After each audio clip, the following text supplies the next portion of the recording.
Let's say, and I believe Trayvon Martin had the upper hand at some point during this confrontation.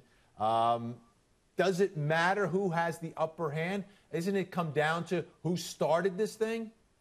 I don't think it comes down to who started it. It depends on what you mean by started it. Because, Vinny, I know you think that following Trayvon Martin around this neighborhood and without really him, having a good reason to do that is quote-unquote starting it. And confronting him. And confronting him based upon the evidence of Trayvon Martin's girlfriend who was on the phone who heard the confrontation?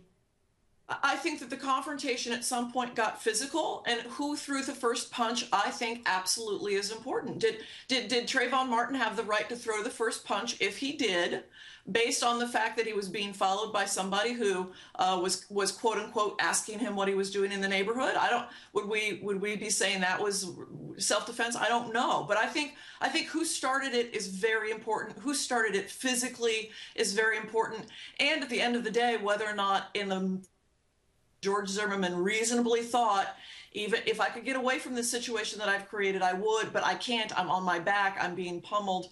That is also very important. So there's a lot of important points along this timeline. Yeah, Adam Swickle, how about that? You know, it's clear from his own words and from his own phone call to police that George Zimmerman was driving his car, got out of his car, and was pursuing Trayvon Martin. Those are his words, not mine. The actual confrontation, is it important who throws the first punch, or is it important how this confrontation begins, or will it be enough that Trayvon Martin is being pursued by some stranger who got out of his car?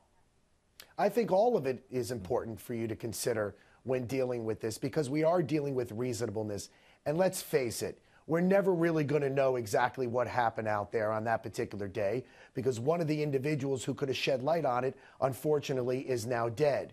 But I absolutely think his following of the individual, his history dealing with this weapon, I think that was a fantastic point, that the defense better be careful. They just may get what they wish for. If they bring out the past of this young gentleman, then that may open up the door for their client's past to come in. And all of these things are going to be very, very important factors in determining whether or not the stand your ground law was effectuated in this particular case.